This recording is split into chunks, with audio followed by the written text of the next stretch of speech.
All right, peace and much love. Minister Zinnaru here with message from the Minista 4. Today I just want to talk about racism, specifically institutionalized racism, and also the media's manipulation and control of us through racist views or through racial tension. And first off, let's talk about this. If you don't know, the media is another branch of the government. The media has always been and will probably, until we take control of it, is going to be another branch of the government. And the word government is to govern the mental, to govern the mind.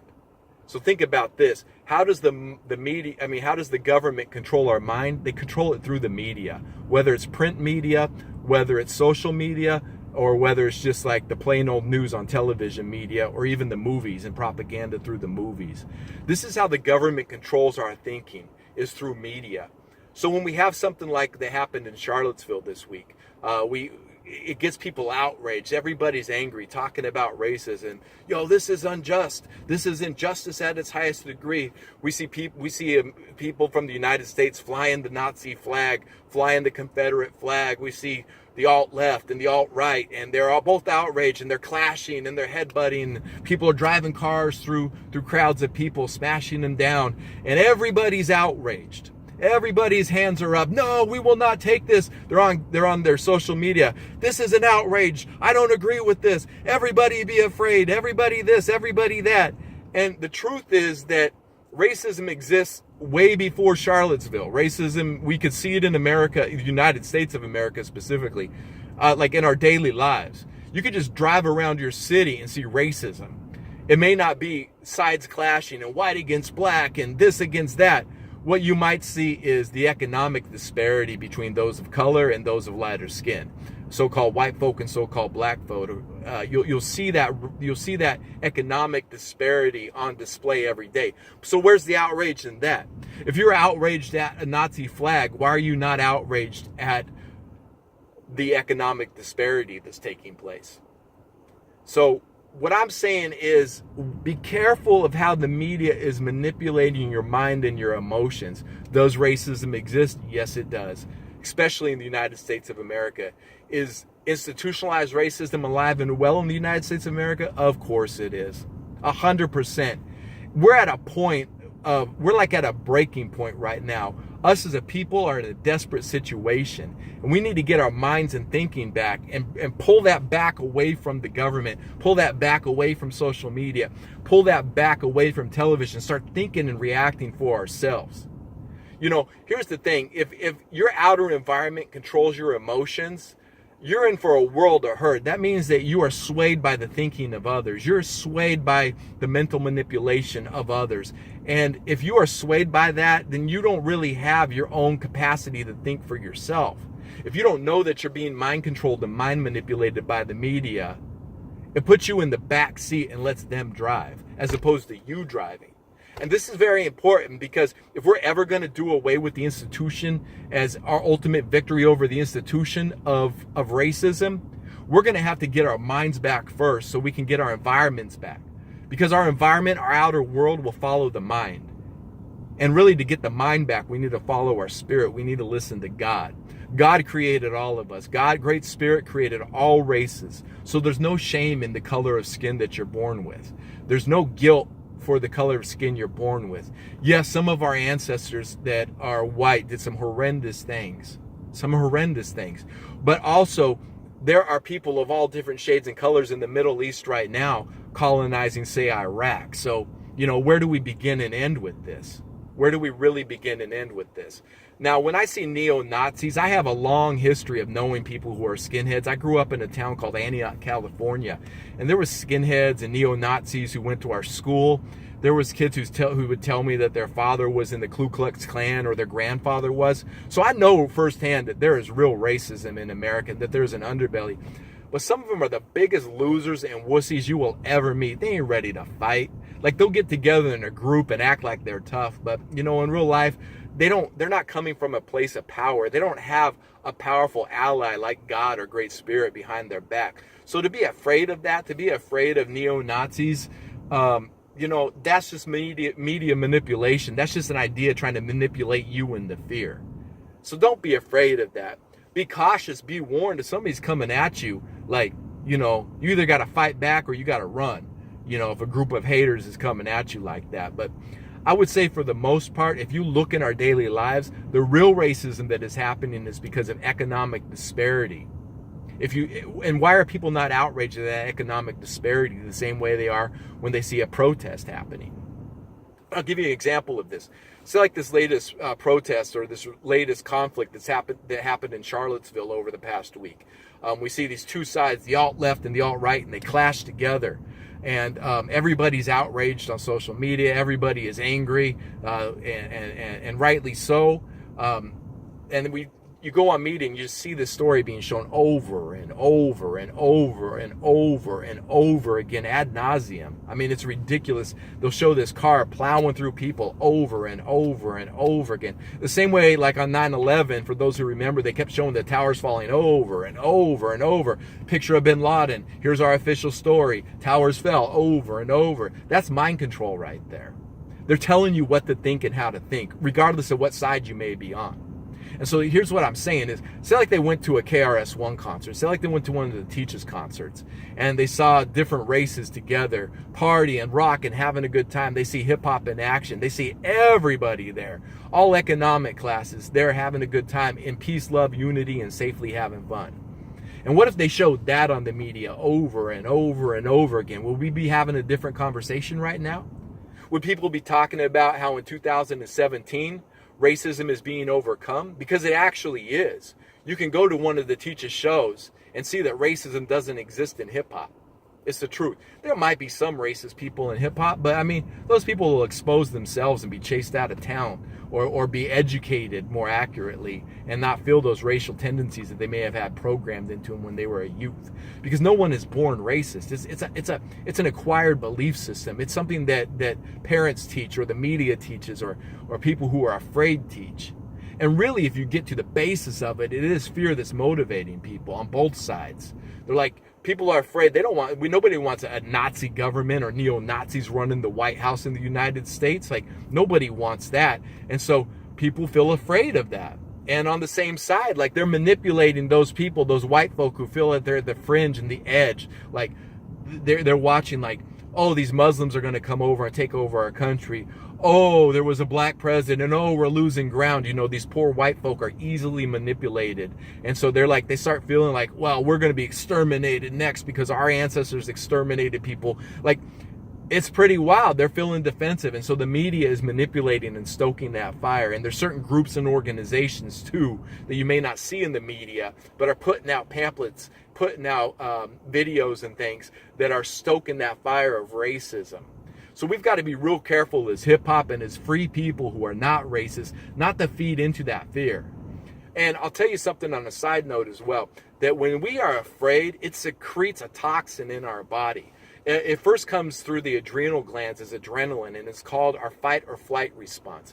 And basically what that is the body's natural way to take care of itself in a frightening situation that requires it. So say like a lion is coming in to eat your kid. You want that adrenaline to flush through your body so you can scoop up your kid, run up a tree at superhuman speed, and save yourself. Or stand there and fight the lion, grab a branch and bam him over the head, That's the other side of it. That's the fight or flight, and that's natural, and that's something that every human possesses to keep us alive.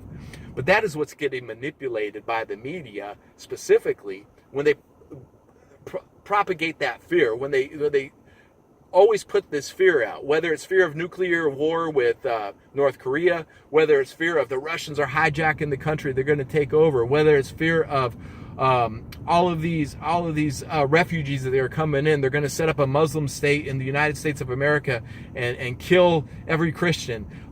This is fear propaganda. None of that's going to happen. But because people take it on themselves, they take on that fear, their mind, their heart, their body secretes this toxin, and you become more tense. You become less able to think because your mind is in a state of fear. And that happens on a collective level. As a matter of fact, Yellow Man has a song about that fear is a chemical weapon.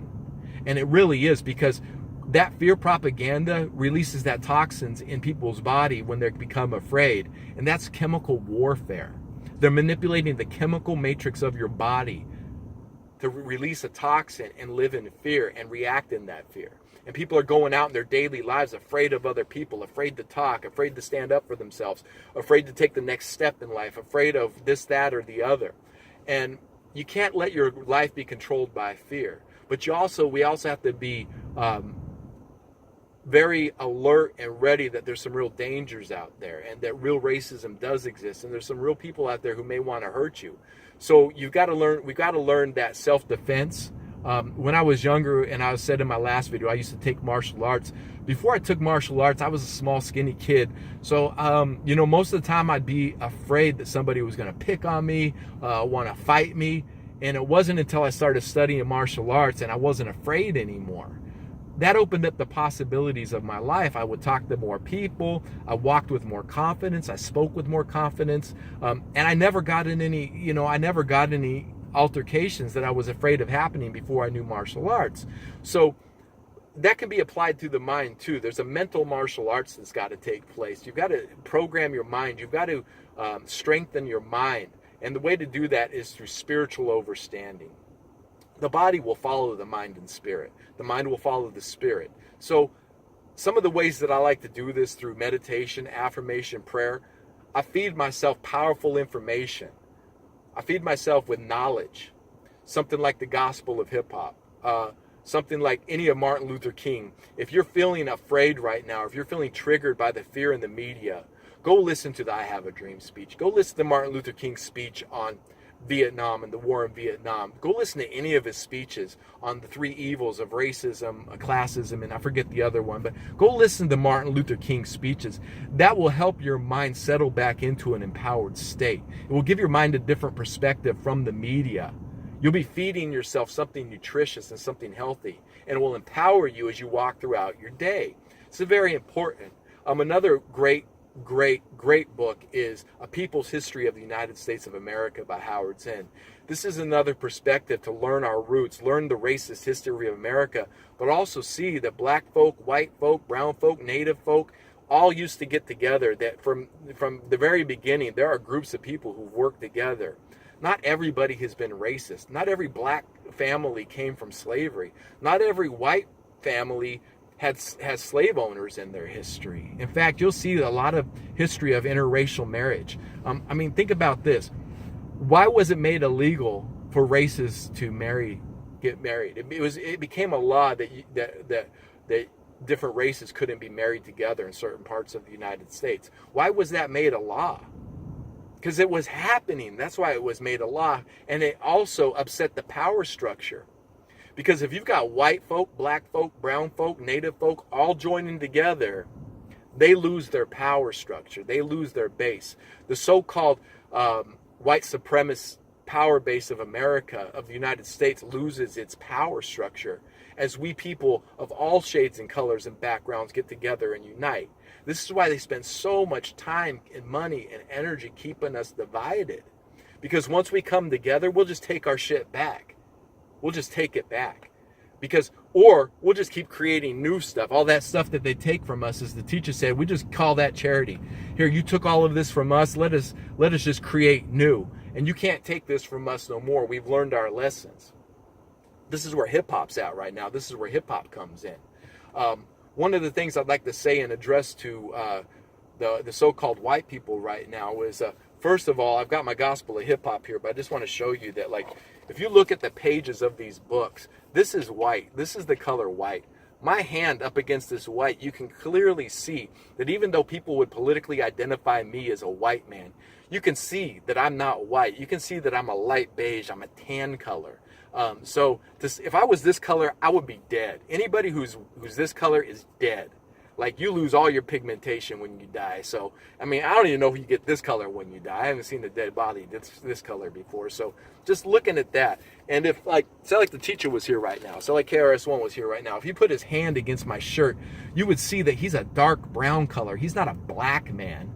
Yeah, we understand that there's what black man and white man means when we hear those political terms, but those were given to us by the oppressor. Those aren't our natural terms. That's not how we naturally thought as humanity way back in the day. We didn't think like that because we all come from the same mother. We all come from the black woman If you look at our DNA, humanity was all black at one time. So Caucasians who are like, white supremacy, and I'll get to that in a minute too. They're like, oh, white supremacy, like you actually came from the black woman. You go back in history far enough, you'll find that even white people came from a black woman. So racism is, if so-called white people hate so-called black people or hate so-called people of color, then you'll find that it's just part of self-hatred at the end of the day. They hate themselves. They hate where they came from. And they may not even have known what love is actually like. Like, what kind of childhood would produce an adult like Donald Trump? What kind of childhood would produce an adult like these neo-Nazis we see around? Where they abused as kids, where they taught this racism, where they programmed with this racism. And most of the time you're going to see, yeah, that's exactly what happened. So although we don't accept and say it's okay what they're doing, we can also come from a place of compassion and understanding and see like, yo, these people are sick and they're full of self-hatred. That disempowers what they're doing, and it empowers us from a place that, yo, we're healthy, we're awoke, and we see what's going on. We're in the position of power. God's got our back. God's teaching us. God is revealing to us what is happening and not to them. So coming from a place of compassion can really empower us as a people. And another thing too is when we say white supremacy, we're creating a fallacy at the same time, because there is nothing supreme about rape, theft, murder, and racism. That is not supreme behavior for anybody. So to say that a white supremacist is somebody who is racist and rapes and murders and pillages, that's not true. Those are white criminals. Those are criminal. That's criminal behavior. That is behavior that should never be called supreme. If I said supreme black man, we're going to think of somebody who knows the mathematics. We're going to think of somebody who is embodied and powerful and aligned with God. That's what black supremacy means. Same thing for white supremacy. Like I could say to you politically, I'm a supreme white man. Zinaru is a supreme white man. Why? Because I know my mathematics. Why? Because I know the ways of spirit. I know my metaphysics. I'm a man of knowledge. I'm self-taught. I'm studied. I practice discipline. I know how to help heal. So I'm a supreme white man. The racism, pillaging and hating and Nazis and all that, that's not supreme in any form of the definition. There's nothing supreme about that behavior. So we've got to quit calling that behavior supreme. And I see white people doing it the most. White supremacy's got to go. No, it's not white supremacy. It's white criminality that's got to go. That's what's got to go. See, so once again, the media is giving us this term, white supremacy. And what they're doing is flipping the word so that people actually think in the subconscious what they're actually calling. They're calling those neo-Nazis supreme. That's insane. That's insanity. That's actually the devil talking right there. That's the way the devil wants you to think. Wants to reverse everything. So you think that what's bad is good and what's good is bad. Nah, that ain't how I think. That's not how I see it. I don't allow the media to manipulate my mind and my way of thinking. No way. I am in control of my thoughts. And even though I'm speaking about this subject, this was my choice to talk about this. I didn't have to talk about this today. I had other things planned, but after I saw this on my media, on my feed, I was like, yo, I got to talk to the people for a minute.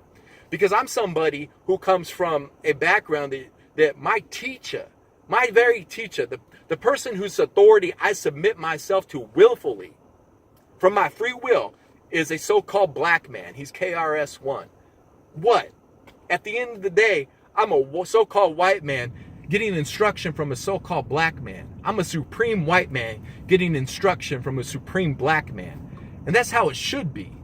Like, that shit is real to me. So I know I ain't racist, so I could talk about race all day. When we go on tour as the Temple of Hip Hop, we've got people from all backgrounds, all colors, all different social backgrounds. We're out on tour together like, what? This is us. This is the Temple of Hip Hop. Here we are. We're in a brotherhood together. So I can call Son One and we talk about what's going on in the United States of America from a perspective of brotherhood, of unity. We are Martin Luther King's dream in reality. We're actually living that reality. And you know, you're all invited to join us. Those of you who are afraid or are thinking differently, you feel I'm not racist, but how do I interact? That's what we're here for. That's what the Temple of Hip Hop and hip hop culture is here for. It's an answer to that suffering that people are going through.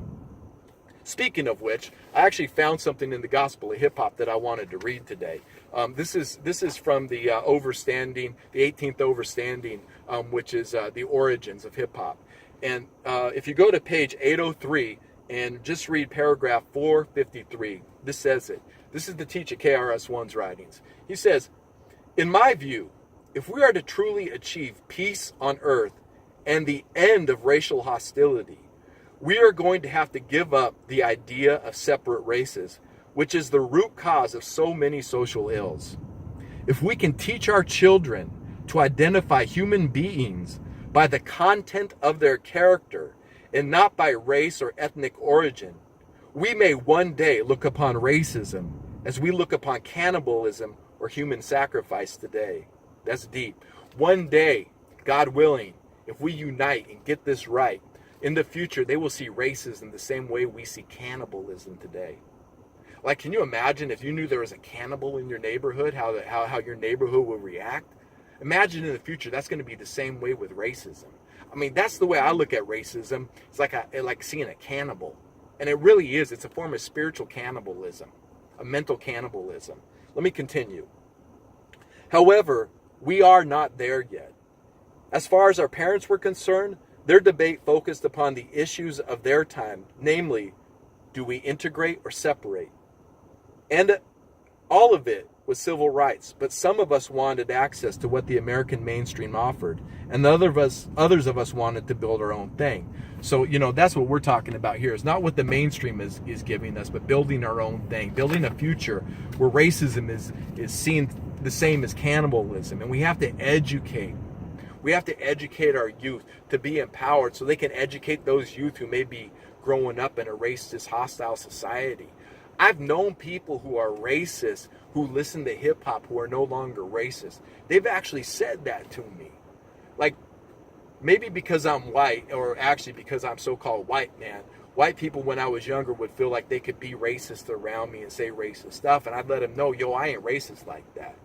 And I'd be called names and this, that, and the other, but I didn't care, man. I don't care about that. Like, I know how to fight. I know how to defend myself, so fuck that shit. You want to be a neo-Nazi? Why you want to be a neo-Nazi? The real problem is that we need our own land as a people. And when I say a people, I'm talking about all people. We need our own space. We need our own crops. We need our own food. We need our own institutions. We need our own buildings.